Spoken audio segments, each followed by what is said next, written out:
मुख्यमंत्री पुष्कर सिंह धामी ने ली जिलाधिकारियों की बैठक। विकास कार्यों और मॉनसून की स्थिति को लेकर की समीक्षा, अलर्ट रहने के दिए निर्देश।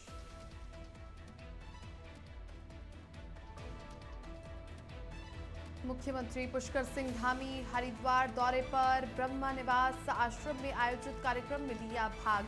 एनसीपी विधायक जितेंद्र आहवाड़ के विवादित बयान पर दी तीखी प्रतिक्रिया। निजी अस्पताल में प्रसव के दौरान 2 महिलाओं की मौत, लापरवाही का आरोप लगाकर परिजनों ने किया हंगामा। हरिद्वार के बहादुराबाद थाना क्षेत्र स्थित निजी अस्पताल का मामला।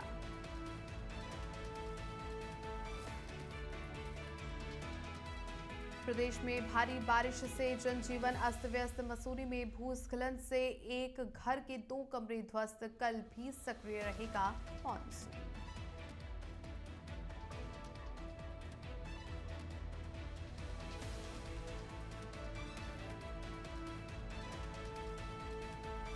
देहरादून में भव्य रक्षाबंधन समारोह। 15,000 से अधिक बहनों ने कैबिनेट मंत्री को बांधा रक्षा सूत्र। सांस्कृतिक प्रस्तुतियों का भी हुआ आयोजन।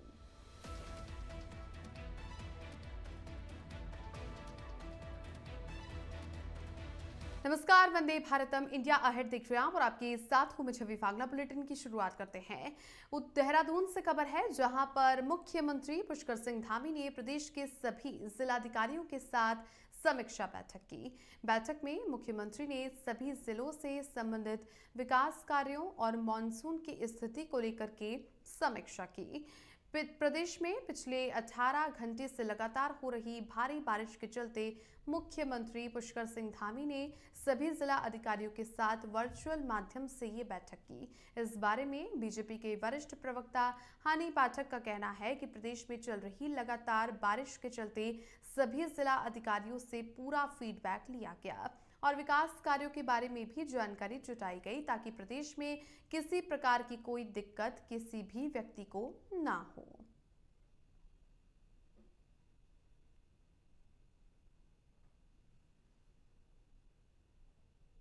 देखिए, जो पिछले 18 घंटे से लगातार जो मूसलाधार बारिश हो रही है, उसको देखते हुए हमारे यशस्वी मुख्यमंत्री श्री पुष्कर सिंह धामी जी भी पिछले 18 घंटे से लगातार लोगों से फोन द्वारा वार्ता कर रहे हैं और इसी के तहत उन्होंने अभी सुबह प्रातः 9 बजे सभी जिलाधिकारियों के साथ वर्चुअल बैठक करी है, जिसमें उन्होंने सभी जिलाधिकारियों को सख्त निर्देश दिया है कि जितने विकास कार्य यहाँ पर हो रहे हैं उत्तराखंड में, उसकी पूरी स्थिति का जायजा लिया जाए और जो आपदाओं के कारण, ये जो 18 घंटे की मूसलाधार बारिश के कारण कहीं अगर ऐसी विषम परिस्थिति आ रही है तो उस परिस्थितियों से निपटने के लिए क्या कार्य योजना कर रहे हैं जिलाधिकारी, उसका भी फीडबैक लिया है और सख्त निर्देश भी दिया है कि कहीं भी किसी भी व्यक्ति को, कोई भी जिले को किसी भी प्रकार का नुकसान न पहुंचे, उसके लिए लगातार कार्य योजना बनी रहनी चाहिए और लगातार सभी लोगों को एक्टिव मोड में रहने के सख्त।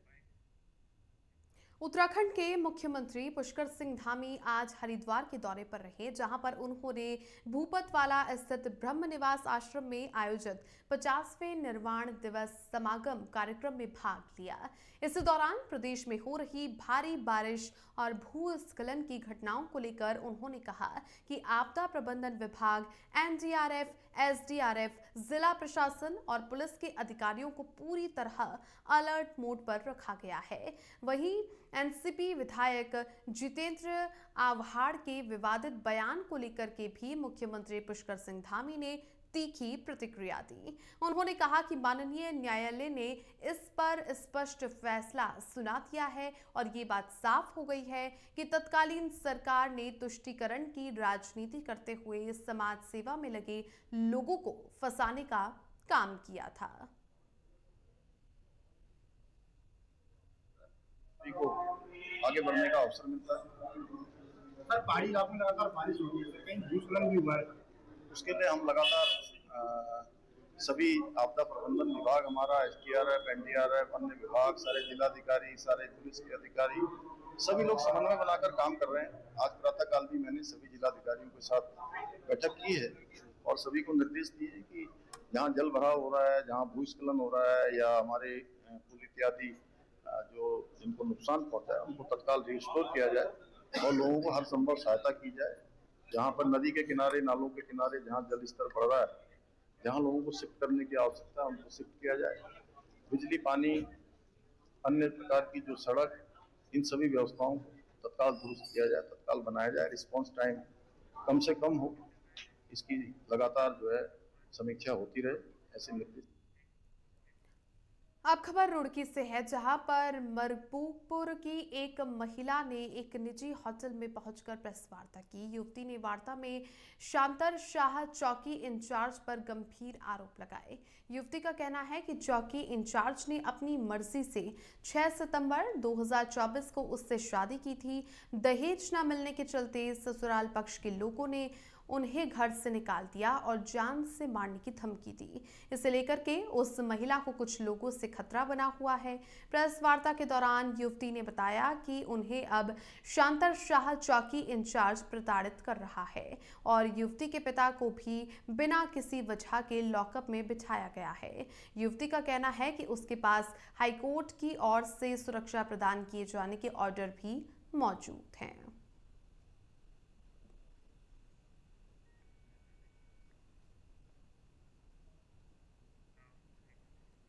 खबर उधम सिंह नगर से है, जहां पर पंचायत के चुनावों में लगी आदर्श आचार संहिता के हटते ही सितारगंज क्षेत्र के ग्राम गोठा में अंधाधुंध फायरिंग की घटना सामने आई है।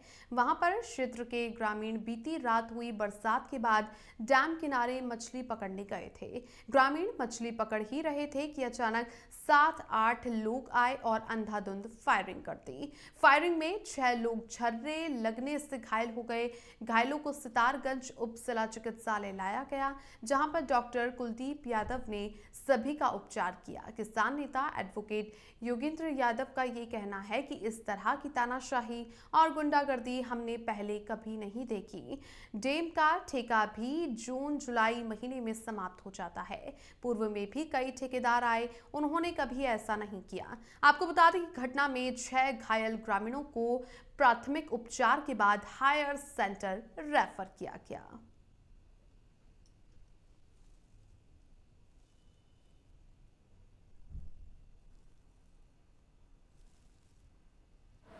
हमारे उस तरफ थोड़ा पानी आया था ना डैम का, तो हम लोग मच्छी मारने के लिए गए थे 6-7 लोग। तो उधर से वो लोग आए और सीधे ही फायरिंग कर दिए। जिनका मतलब मच्छी वाला ठेका है, वो सीधे आके फायरिंग कर दिए।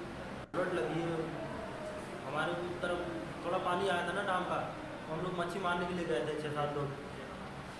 तो उधर से वो लोग आए और सीधे ही फायरिंग कर दिए। जिनका मतलब मच्छी वाला ठेका है, वो सीधे आके फायरिंग कर दिए। बुलेट लगी है। हमारे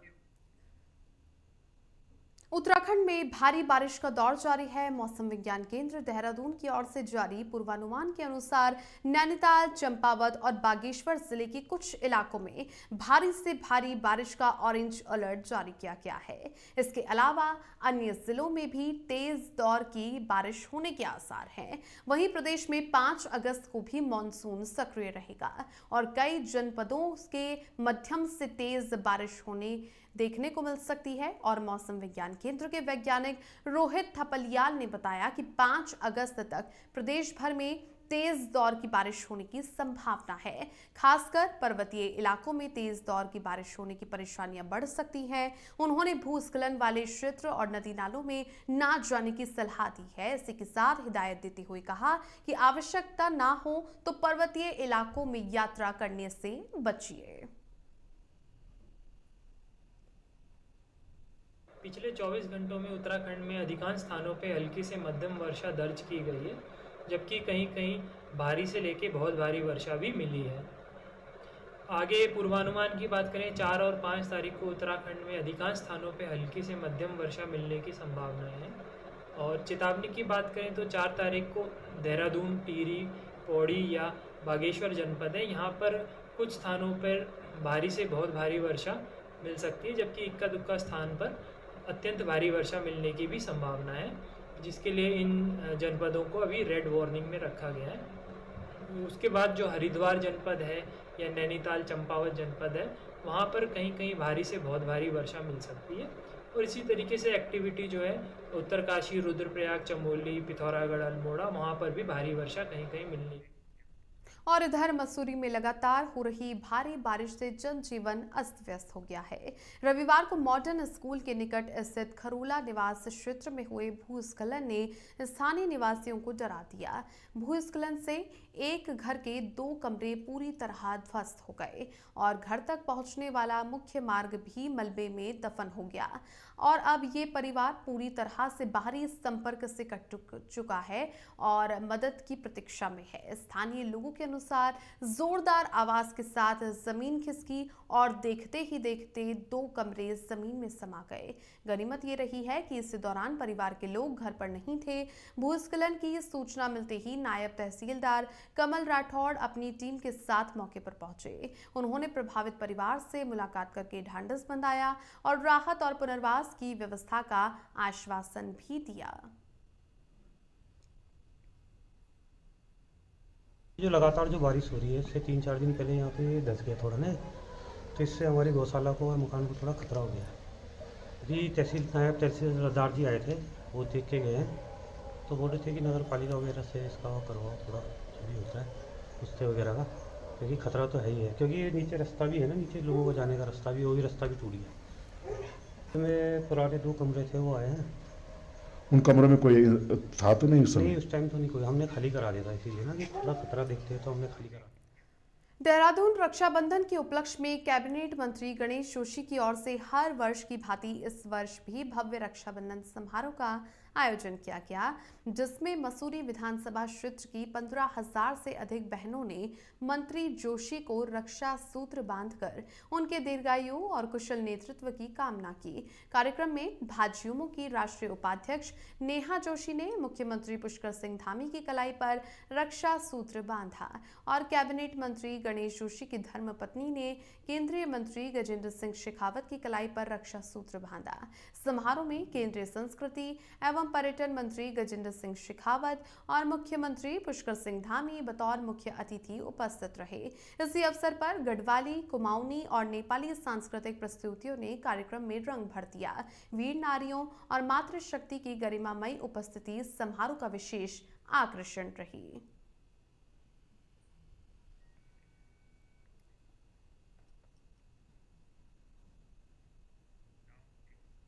और चलिए बुलेटिन में अब वक्त हो चला है छोटे से ब्रेक का।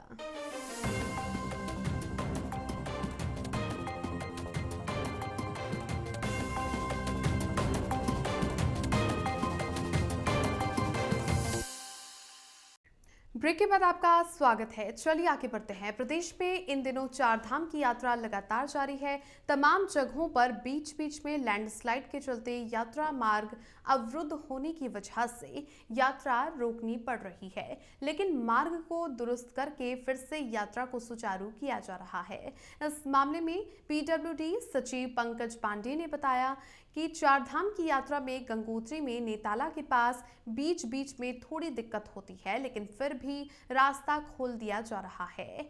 केदारनाथ धाम में सोनप्रयाग के पास और फाटा में गुप्तकाशी के बीच में रोड बीच बीच में कट रहा है। हमारी टीम हर जगह मौजूद है और यात्रा को सुचारू करने के लिए लगातार काम कर रही है। देखिए, 4 धाम यात्रा रूट पे गंगोत्री में नेताला के पास जो है स्लाइड है वो बीच बीच में आता रहता है, बट वो खुल जाता है, उसमें ज़्यादा इशू नहीं आ रहे हैं। केदारनाथ धाम वाले रोड पे सोनप्रयाग के पास में और सोनप्रयाग और फाटा के गुप्तकाशी के बीच में 1-2 जगह हैं जहाँ पे थोड़ा ट्रबल हुई थी, बट वहाँ पे भी चालू कर दिया गया है। लोग वहाँ पे भी आ रहे हैं, जा रहे हैं। बारिश कई बार जब ज़्यादा हो रही है तो मलबा लगातार आता रहता है, तो उसमें थोड़ा रिस्क रहता है, तो बीच बीच में लोकल प्रशासन अपने हिसाब से ट्रैफिक रोकते रहते हैं और चालू करते रहते हैं। बट हमारी टीम हर जगह पे भी है और कहीं पे भी एक जो मेजर केदारनाथ रूट पे आया था उसमें हमको 2-3 दिन लगे थे खोलने में, क्योंकि बहुत बड़ा वॉश आउट था और बहुत कंटिन्यूस मलबा आ रहा था, तो रिस्क हो रहा था। खुद जो काम करने वाले लोग वो लोग काम नहीं करते। मुख्यमंत्री पुष्कर सिंह धामी ने सिंचाई विभाग के विभिन्न पदों पर चयनित 144 अभ्यर्थियों और उत्तराखंड परिवहन निगम में मृतक आश्रित कोटे के अंतर्गत 43 पात्र आश्रितों को नियुक्ति पत्र बांटे। मुख्य सेवक सदन में आयोजित कार्यक्रम में मुख्यमंत्री ने कुल 187 विभिन्न पदों पर चयनित अभ्यर्थियों को नियुक्ति पत्र वितरित किए। मुख्यमंत्री ने अभ्यर्थियों को शुभकामनाएं देते हुए चयनित अभ्यर्थियों से ईमानदारी, निष्ठा, पारदर्शिता और कर्तव्य कर्तव्य निष्ठा के साथ काम करने का आह्वान किया। उन्होंने कहा कि राज्य सरकार ने लंबे समय से लंबित दिवंगत कर्मचारियों के आश्रितों को भी नियुक्तियां देने का काम किया है। बीते वर्ष 150 आश्रितों और आज शेष 43 पात्र आश्रितों को भी नियुक्ति पत्र प्रदान किए गए। उन्होंने बताया कि राज्य सरकार के प्रयासों से 2024 में निगम ने रिकॉर्ड 56 करोड़ रुपए से अधिक का लाभ अर्जित किया।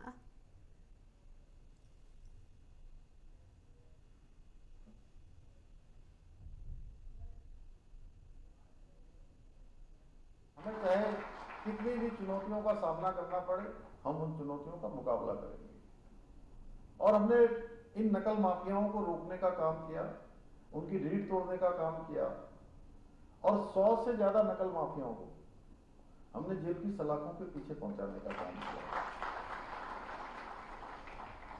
और जब हम नकल माफियाओं को जेल की सलाखों के पीछे पहुंचा रहे थे, हम कार्रवाई कर रहे थे, उसी बीच में हमारे बीच के हमारे युवाओं को, नौजवानों को बरगलाने का काम भी हुआ, उनको भड़काने का काम भी हुआ, सड़कों पर सरकार के खिलाफ आंदोलन करने के लिए उकसाया गया, तोड़फोड़ करने के लिए उकसाया गया।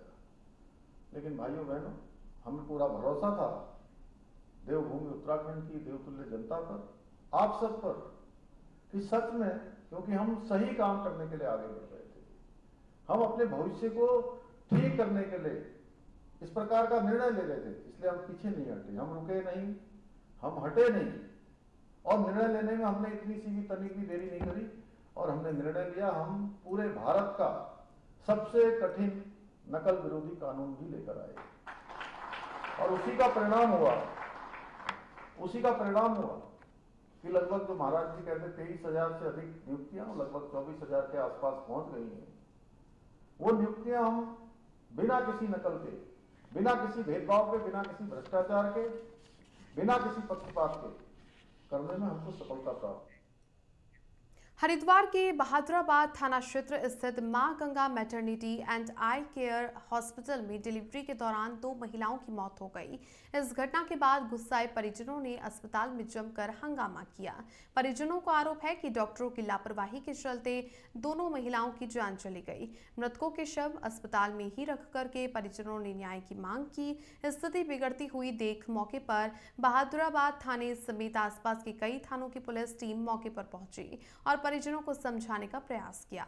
परिजनों की तहरीर के आधार पर अस्पताल प्रबंधक, डॉक्टरों और कर्मचारियों के खिलाफ लापरवाही समेत कई धाराओं में 2 मुकदमे दर्ज कर लिए हैं। फिलहाल पुलिस मामले की जांच पड़ताल करने में जुट गई है।